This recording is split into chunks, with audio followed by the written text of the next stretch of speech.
예레미야 25장 4절에서 11절 말씀입니다.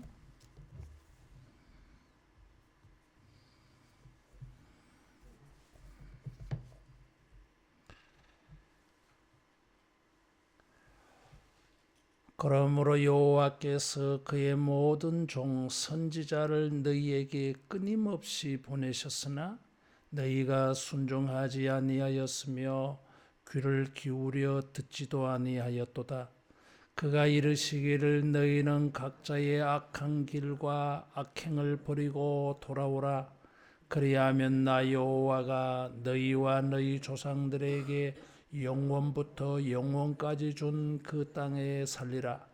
너희는 다른 신을 따라다니며 섬기거나 경배하지 말며 너희 손으로 만든 것으로서 나의 노여움을 일으키지 말라. 그리하면 내가 너희를 해하지 아니하리라 하였으나 너희가 내 말을 순종하지 아니하고 너희 손으로 만든 것으로서 나의 노여움을 일으켜 스스로 해하였느니라. 여호와의 말씀이니라. 그러므로 만군의 여호와께서 이와 같이 말씀하시니라.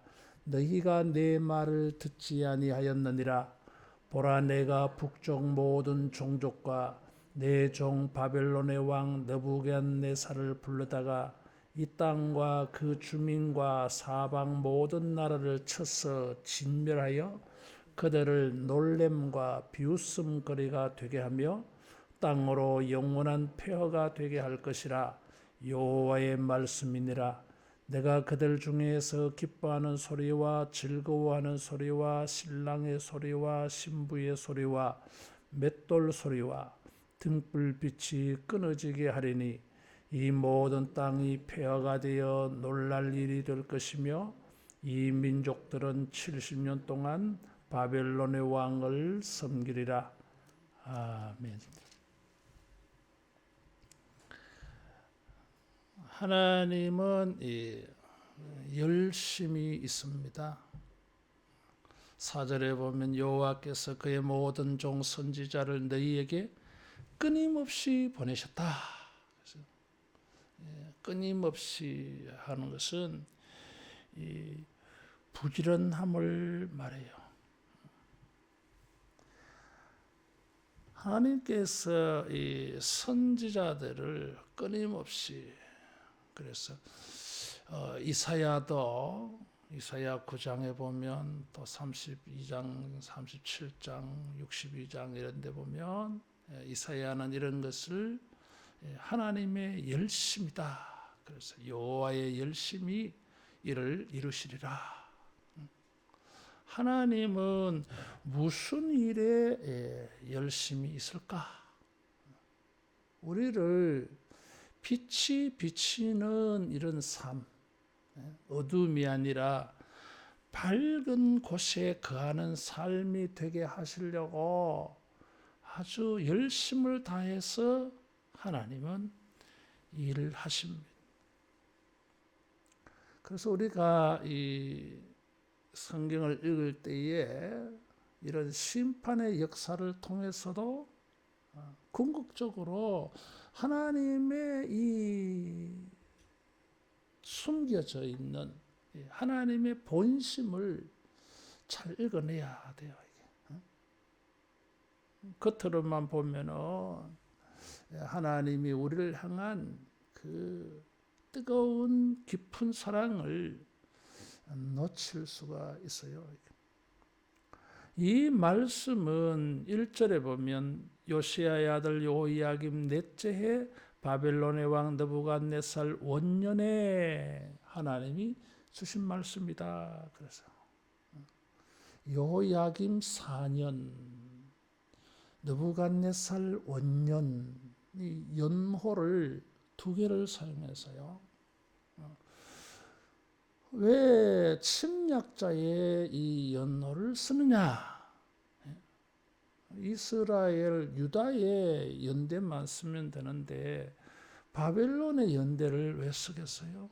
의미가 있었겠지. 이 느부갓네살의 이 즉위 원년은 중동의 패권이 달라지는 정치적인 큰 전환점이에요.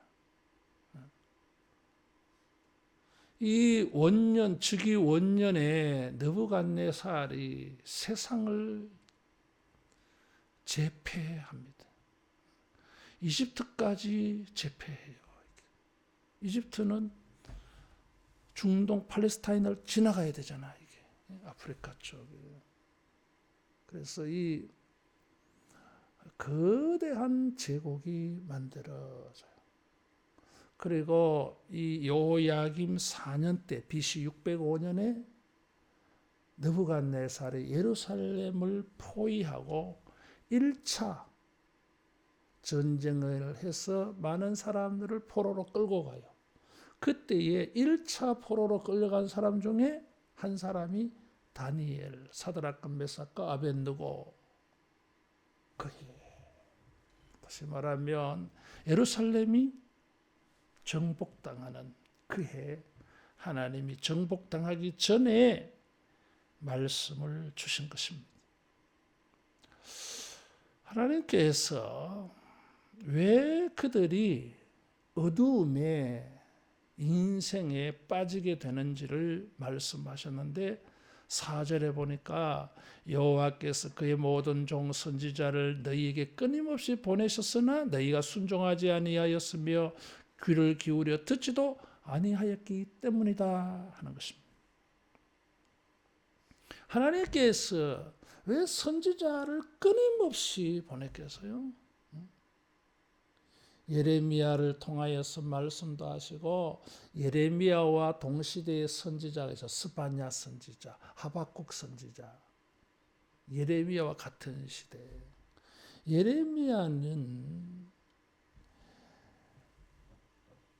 50년 동안 예언 활동을 했어요. 이때쯤 되면은 한 23년 정도 예언 활동을 한 거예요.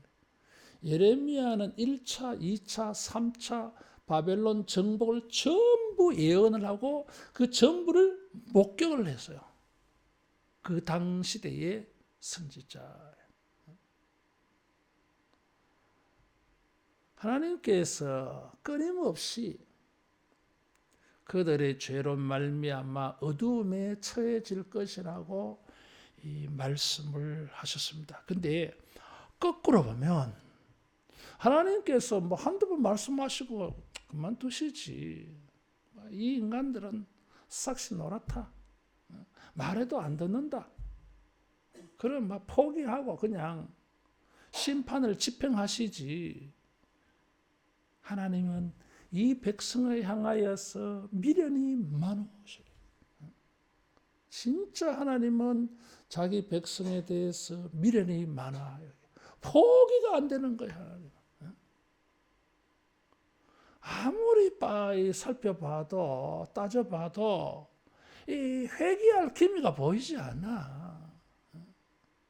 그런데도 미련을 가지고 뭐 이렇게 이사야를 보내고 예레미야를 보내고 에스겔을 보내고 다니엘, 호세야, 미가, 나무, 아바스, 요엘 다 보내면은 들을까 싶어서 그러셨는지 계속 보내셨어요. 그들을 어둠의 삶에 빠지지 않고 빛의 삶이 되게 하시려고. 그래서 하나님이 끊임없이 자기 선지자를 보내셔서 말씀을 주셨다고 하는 것은 역으로 하나님은 자기 백성들에게 이 어둠의 삶이 아니라 빛의 삶이 되기를 강렬하게 원하시는 하나님임을 볼 수가 있어요. 하나님은 자기 백성들이 우리가 어둠 속에서 사는 걸 원치 않아요. 우리가 빛 가운데에서 밝음 가운데에서 사는 인생이 되기를 진정으로 원하셔요.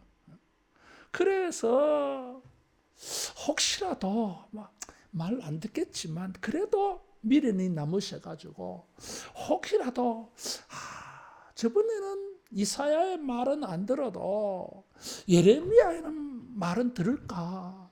예레미야의 말을 안 들으면 에스겔의 말은 들을까?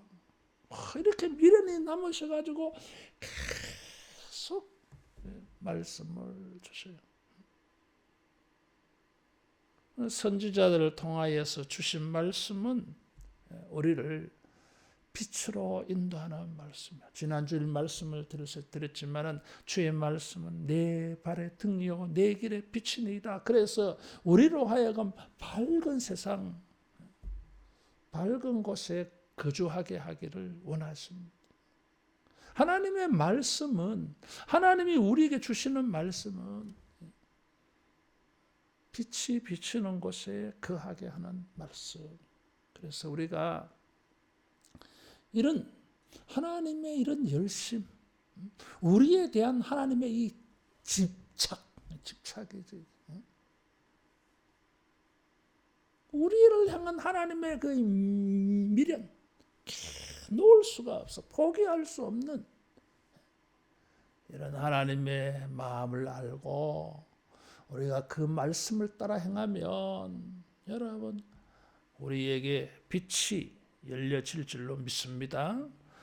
그런데 참 말을 치지리도 안 듣는 거예요. 이게 4절에 보니까 순종하지 아니하였으며 귀를 기울여 듣지도 아니하였도다. 여호와의 말씀을 듣지 않아. 예레미야 예언서를 읽다가 보면 이 하나님의 말씀을 듣지 않는다고 하는 표현이 반복적으로 자주 나와요. 그래서 하나님께서 그들을 바벨론의 손에 넘기신 것입니다. 하나님께서는 이 회개를 촉구해요. 하나님의 말씀을 들어야 이게 빛된 미래를 만날 수 있습니다. 그런데 이 하나님이 끊임없는 이 말씀을 듣지 않아서 어두움을 자초하는 것입니다. 말씀이 빛이기 때문에 말씀을 수용하지 아니하면 어둠에 빠질 수가 없어요. 빛인 말씀을 받아들이면 그 빛된 말씀을 통해서 빛난 삶, 밝은 삶을 만나게 되어지는 것입니다. 그런데 순종 아니하는 것은 고사하고 그건 양반이야. 아예 이 인간들은 들을 생각조차 하지 않아. 막 듣고 이렇게 순종이 잘 안 되는 거. 그건 양반이라니까요, 여러분. 아예 이 사람들은 들을 생각도 없어. 무관심이야, 이게. 전혀 귀를 기울여 이 말씀 속에 우리의 밝은 미래가 있는데 들어보자. 잘 안 들릴까 봐 귀를 이렇게 기울여서 얼굴을 향하여서 이렇게 좀 들으려고 하지도 않아. 아예 들을 생각도 안 하는 거예요. 이 4절 말씀은 신명기가 강조하는 말씀이에요. 들으라. 신명기 6장에도 들으라. 쉐마라 그랬어요. 들으라라고 하는 말이 히브리어로 쉐마예요. 들으라, 명령. 원래 원형은 사마 들으라. 막 단어 외울 때 그렇게 연상법으로 해서 사마 들으라. 근데 명령형으로 바뀌어지면 쉐마 들으라. 지금 뭐요? 안 들었어. 그러면 신명기가 말하는 28장이 말하는 이 말씀을 듣고 순종하면 복이고 순종하지 아니하면 저주예요. 어둠 속에 빠져요. 이게. 암흑 속에 빠져. 그래서 하나님께서 그들을 빛의 삶으로 인도하기 위하여 회개를 촉구를 했어요. 돌아오라. 악한 길과 악행을 버리고 돌아오라. 그러면 너희 조상들에게 영원부터 영원까지 준 땅에 살리라. 영원부터 영원까지. 참 재미있는 표현이에요. 그럼 그 땅에 대한 변동사항은 없잖아, 이게. 그런데 회개 안 하면 영원부터 영원까지 살 땅에서 쫓겨나. 영원한 것을 놓쳐버리는 거지, 뭐, 이게. 그럼, 무시무시한 말씀. 근데 여기, 순종하지 아니하고 귀를 기울여 듣지 않았어. 자, 그건 1차 주어진 기회예요. 선지자를 보내어서 말씀을 주신 것은 우리를 빛된 삶으로 인도하기 위한 하나님의 1차. 근데 그 1차가 한 번이 아니었어. 끊임없이 무한 반복적으로. 그런데 나중에는 강팍해져서 듣지도 아니하는 걸 볼 때에 하나님은 스톱한 거예요.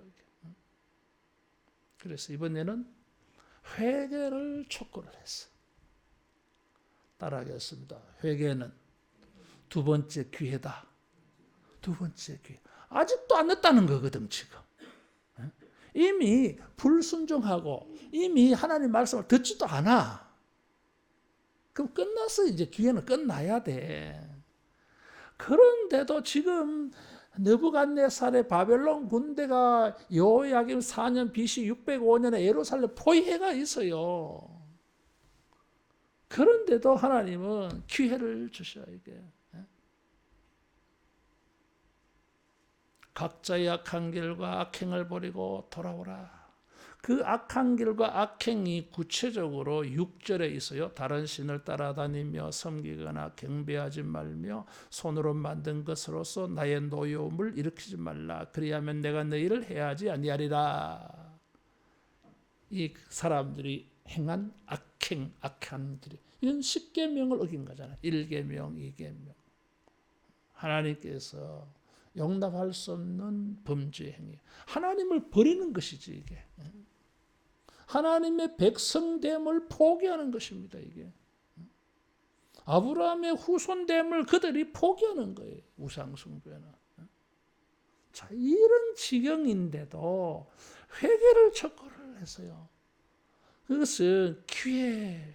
그래서 회개는 기회입니다. 좀 조심스러운 이야기이긴 하지만은 진짜 인간은 왜 망합니까? 죄를 지어서 망합니까? 회개하지 않아서 망합니까? 두 번째, 인간은 죄를 지어. 죄 안 짓는 인간이 없어요. 근데 어떤 인간들은 용서를 받아. 이게 회개했어.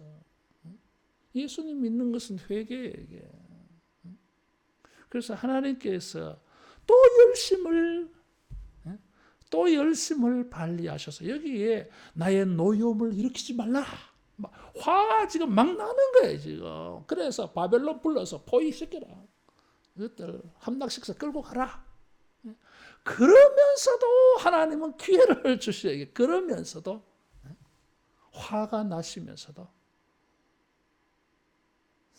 우리가 조금은 이해할 수 있잖아요. 화가 나는 가운데에서도 관계와 사랑 때문에 이게 완전히 사라져 버리지 않아. 이게 작용하고 있어.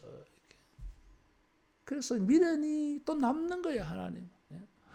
회개 안 할 줄 뻔히 아시면서 하나님의 언약의 백성됨을 포기하는 이런 행동들을 하고 있는 걸 보면 하나님 막 기대를 접어버리셔야 되는데 그래도 미련을 떨치지 못하고 그래도 어둠에 빠지지 않고 빛난 삶으로 살아가게 하려고 영원부터 영원전까지 약속된 땅에 살게 하시려고 또 기회를 던져주시는 거예요. 이제라도 늦지 않다. 회개해라. 하나님이 주신 두 번째 기회.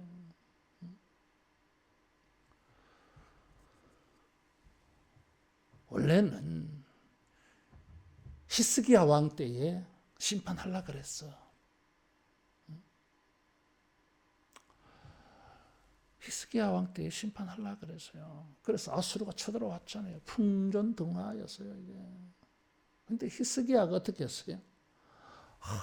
기도하면서 하나님의 은혜를 구하고 하나님이 참신이심을 예배하고 신앙 개혁 운동을 일으켰잖아요. 그래서 하나님께서 거기서 참으셨어요.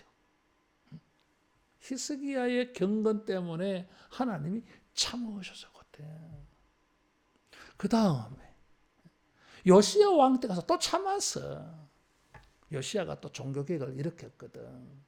그 하나님께서는 그냥 정리하려고 그랬어요. 근데 회개하면서 전민족적으로 회개하면서 하나님께로 돌아가는 신앙 운동이 일어나니까 거기서도 스톱하신 거예요. 하나님이 자기 백성이 빛 가운데 사는 삶에 대한 하나님의 미련이 커요. 이게. 그래서 지금 또 기회를 주셨어. 요시야가 죽고 난 다음에 요시야의 아들 요야김, 요시야 다음에 이 사람이 왕이 되었어요. 사실은 별 능력이 없는 사람, 이 사람이.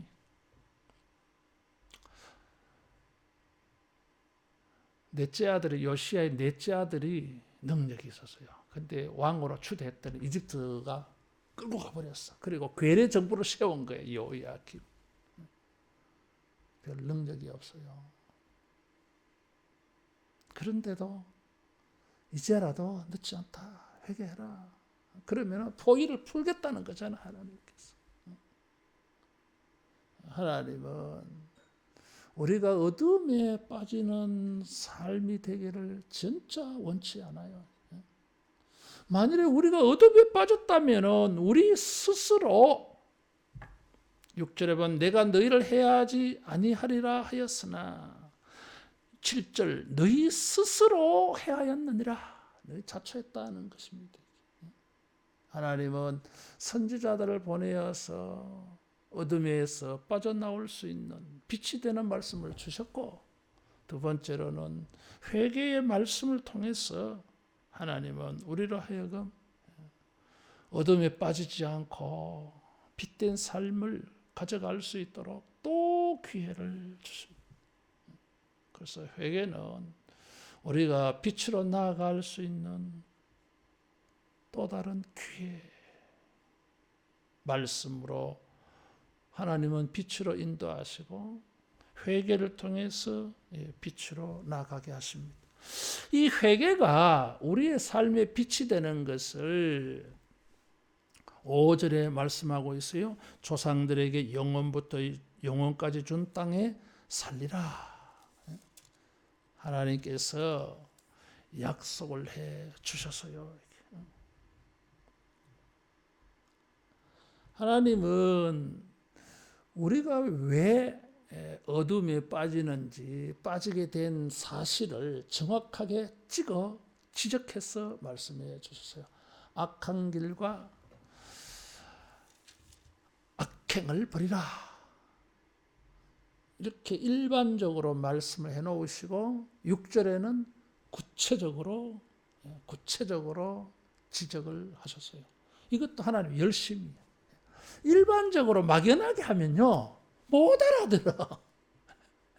뭐 하나님의 말씀 자체를 안 들으려고 하는 인간들에게 일반적으로 두리뭉실하게 이야기해봐야 못 알아들어. 자기는 안 그런 줄 알고 다른 사람이 이야기인 줄 알아. 그래서 너희는 탁 꼬집었어. 너희야. 다 조상들이 아니고 이 시대 너희들이야. 그리고 어둠에 빠지게 되는 죄가 무엇인지를 구체적으로 직설적으로 이렇게 꼬집어서 말씀해 주셨어요. 하나님이 열심히 보이잖아. 어떻게 해서든지 이 인간들을 좀 말려서 어둠에 빠지지 않고 빛에 거하게 하시려고 나는 너희를 해하지 아니하리라. 진짜 너희가 해로움을 당하는 것은 내 뜻이 아니야. 나는 그런 거 원하지 않아. 참 하나님은 정말 대단한 분이에요. 지금 그런 인간들 아니잖아요. 이게 하나님이 그렇게 부지런히 보내어도 들은 척 만척 하고 말이야. 아예 들을 생각도 하지 않고, 우리 하나님 상관없다. 우리 하나님 안 믿습니다. 뭐 우리 신경 끄세요. 우리 상관하지 마세요. 우리들의 신은 따로 있습니다. 이 정도 뭐 갔으면 끝났지 뭐. 그런데도 그들을 향하여서 나는 너희를 해하지 아니하리라. 너희를 해롭게 하고 싶지 않다. 너희가 어둠에 빠져 사는 거, 너희 인생이 어둡게 되는 거, 나는 진짜 원하지 않는다. 그런 생각이 없다는 거잖아요. 너희 스스로 해하였느니라. 자, 이쯤 하면 들어야지. 이쯤 하면. 그래도 안 들어. 이 정도 했는데도 8절 너희가 내 말을 듣지 아니하였느니라. 그래서 바벨론이 쳐들어왔어요.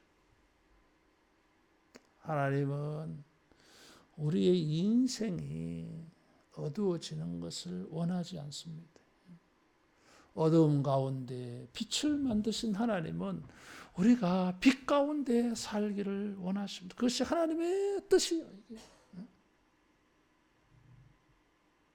자, 이 정도인데 우리가 하나님의 말씀을 듣고 회개하고 우리가 이 정도에서 돌이키면 얼마든지 빛의 삶을 하나님께서 열어주실 줄로 믿습니다. 하나님의 의지가 너무나 분명한 거예요. 근데 이것도 안 들으니까 9절 북쪽 모든 종족과 내 종 바벨론의 왕 느부갓네살을 불러다가 이 땅과 주민과 사방 모든 나라를 쳐서 진멸하여 놀램과 비웃음거리가 되게 하며 폐허가 되게 할 것이라. 영원한 폐허라 그래서 이게 영원부터 영원까지 그할 땅이 영원한 폐허 이렇게. 야, 이거 무서운 말씀. 영원부터 영원까지 그할 땅이 영원토록 폐허가 된다. 이거 뭐 끝난 거지 뭐.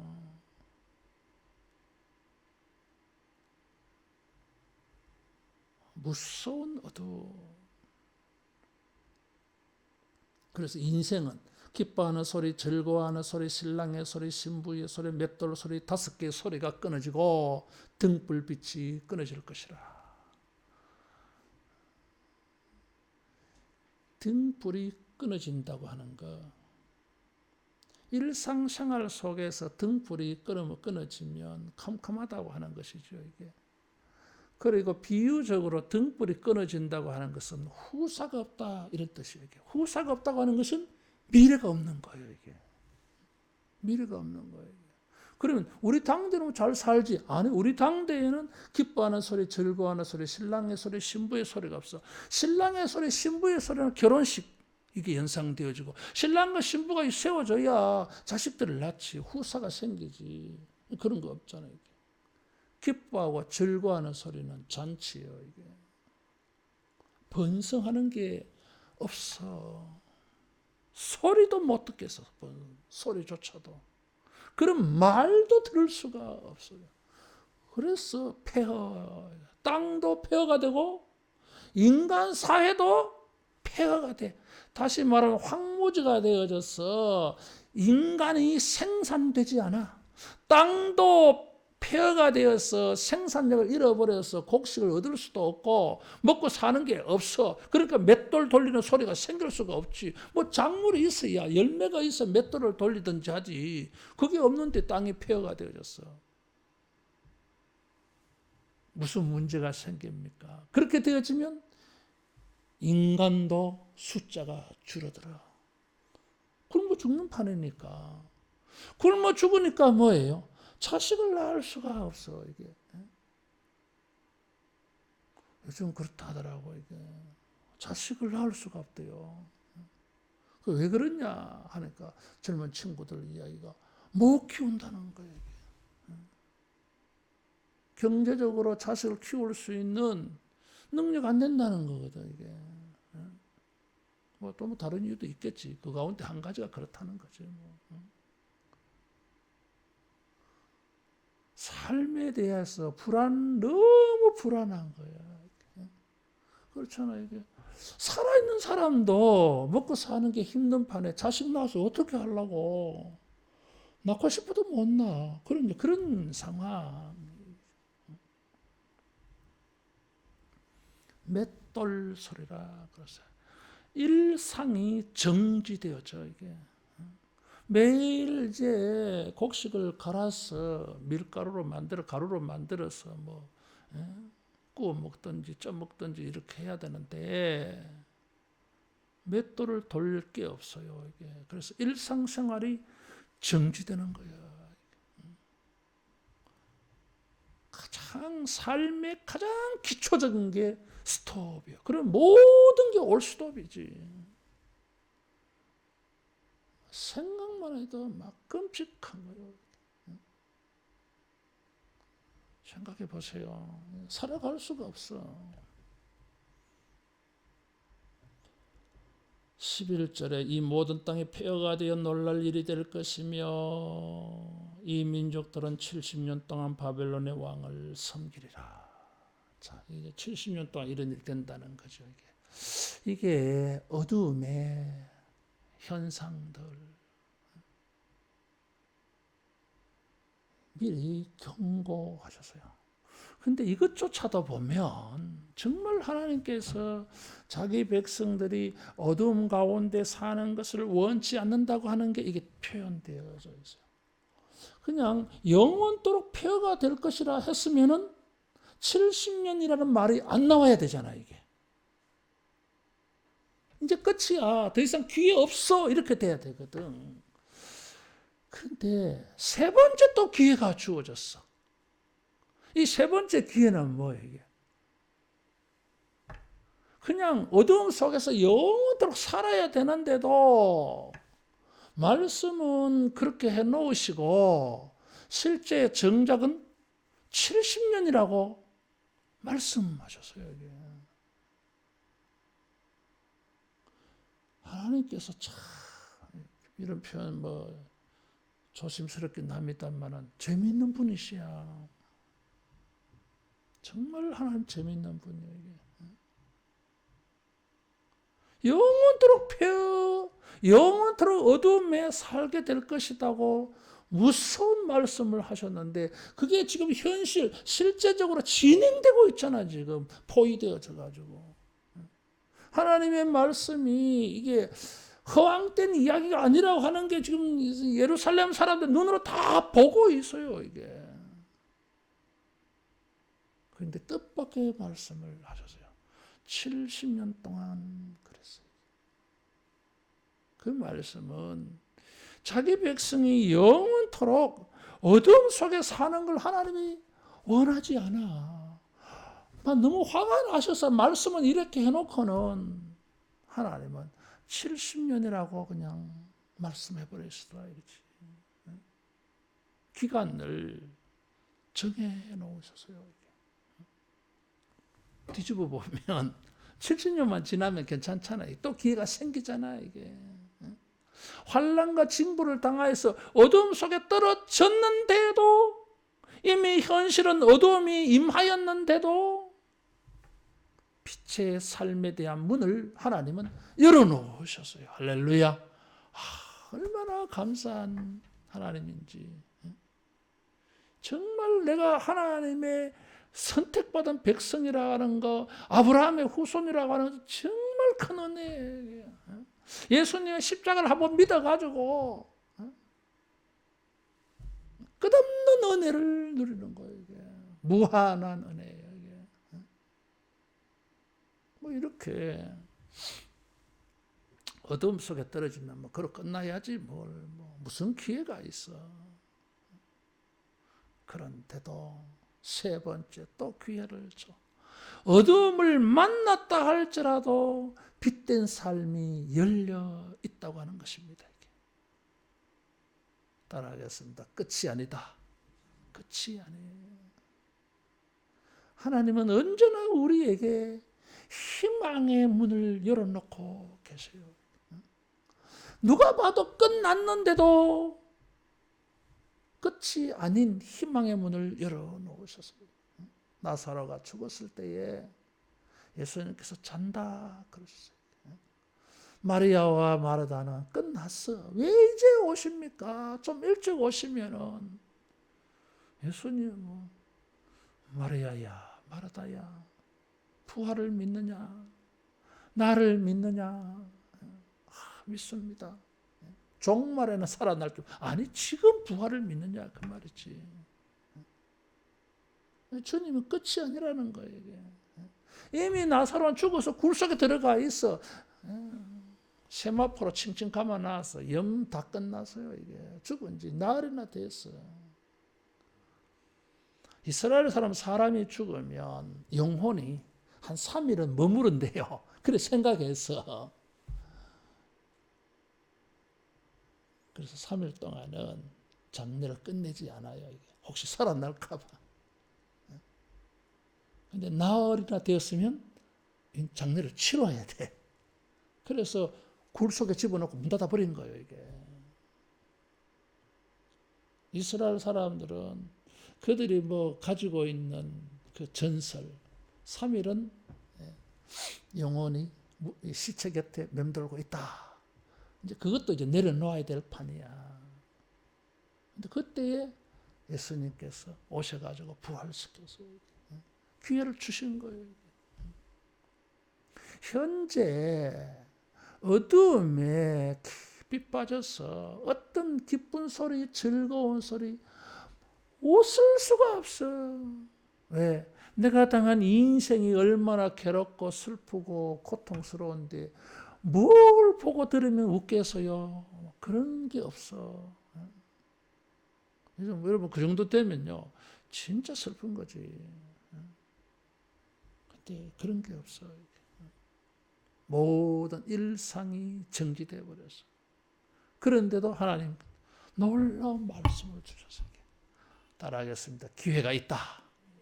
이 상태에도 기회가 있어. 선지자를 부지런히 보내어서 말씀을 주시는 것은 1차 기회. 그것도 놓쳐가지고 회개 안 했을 때 이제도 괜찮다 회개하라면 2차 기회. 그것도 회개 안 해가지고 이제 어둠을 자초를 해서 만나버렸어. 어둠 속에 떨어졌어. 그래도 끝이 아니야. 3차 기회 남겨놓았어요. 하나님의 열심, 우리를 빛으로 인도하기 위해서. 그래서 70년 그랬어요. 굉장히 해석이 뭐 복잡한 해석이야. 뭐 70년 언제부터 언제까지냐? 그러면 BC 605년 여호야김 4년 때부터냐? 605년 이때부터냐? 어떤 사람은 3차 586년에 망했는데 그때부터냐? 뭐 이렇게 해석이 복잡합니다만 나는 뭐 나라가 망하고 난 다음에 성전이 재건되는 게 BC 516년이에요. 이게 586년에 망했는데 학개스가랴가 스룹바벨 성전을 완공합니다. 그때가 BC 516년에 성전 건축이 끝났어. 스룹바벨 성전이. 그래서 70년이 아니냐 그런 해석을 나는 따르고 있습니다. 어쨌든 뭐 이렇든지 저렇든지 간에 어둠 속에 떨어졌다 할지라도 하나님은 영원까지 폐허가 되리라 말씀은 그래 해놓으시고 실제적으로는 70년으로 제한시켜 놨다. 지금 70년 지나면 뭐요? 고국으로 돌아온다는 거잖아요. 이게 다시 이 사람들에게 시온의 빛난 삶을 기회를 주시더라는 것입니다. 그래서 이 70년은 징벌의 기간이기도 하고 새로운 미래를 만날 수 있는 인고의 시간, 빛으로 나아갈 수 있는 시간이에요. 그래서 이 상황에서도 하나님은 기회를 주셨다. 기쁜 소리, 즐거운 소리, 신랑의 소리, 신부의 소리, 맷돌의 소리가 끊어졌다 할지라도 삶의 기쁨이 없어지고 일상이 정지되는 그런 최악의 상황에서도 기회가 주어진다. 주어진다. 어둠을 만났다 할지라도 자포자기하지 말고 여전히 아브라함의 후손에게도 하나님은 여전히 빛의 삶으로 계속 미련을 두시고 이렇게 집착해 가시면서 이렇게 기회를 주시려고 하는데, 하물며 예수님이 십자가에서 희생하여 주신 이 백성들인데 어떻게 포기해? 이게 포기 못하지. 그래서 선택받은 우리들에게, 예수 믿는 우리들에게 이 빛의 삶이 열려 있음을 여러분 놓치지 않기를 축원합니다. 그래서 천국의 영원한 빛의 세계로 하나님은 데리고 가시지. 주님의 말씀이 주어질 때에 그 말씀을 통해서 빛을 이루고, 그 타이밍을 놓치면은 이제라도 회개하면 또 빛의 삶을 얻고, 그것도 기회를 놓쳐서 어둠이 임해버렸으면 하나님께서 이 기간을 통해서, 이 기간이 끝나고 나면 하나님이 열어놓으시고 준비해 놓으신 빛으로 만나지는 이런 은혜 있을 줄로 믿습니다. 기도하겠습니다. 하나님 아버지, 우리에게 집착해 주시고 우리에게 계속 미련을 가지시면서 포기하지 아니하여 주셔서 감사합니다. 주님이 말씀을 주실 때마다 반복적으로 주시는 이 말씀이 우리를 빛을 향하여 나아가게 도와주시옵소서. 또 기회를 놓치면은 회개하여서라도 빛을 만나는 은혜 있게 하여 주시옵고, 그 기회도 놓쳐버려서 어둠이 임하였으면 주여, 이 어둠 속에서도 빛의 기회가 주어지는 것을 믿고 인내하고 참고 견디면서 빛의 삶을 예비하고 준비할 수 있는 우리 모두 되게 하여 주시옵소서. 주여, 우리의 삶이 빛이 되도록 하기 위하여 열심을 행하시고 부지런히 일하여 주시고 끊임없이 일하여 주심을 감사하며 예수님 이름으로 기도하옵나이다. 아멘.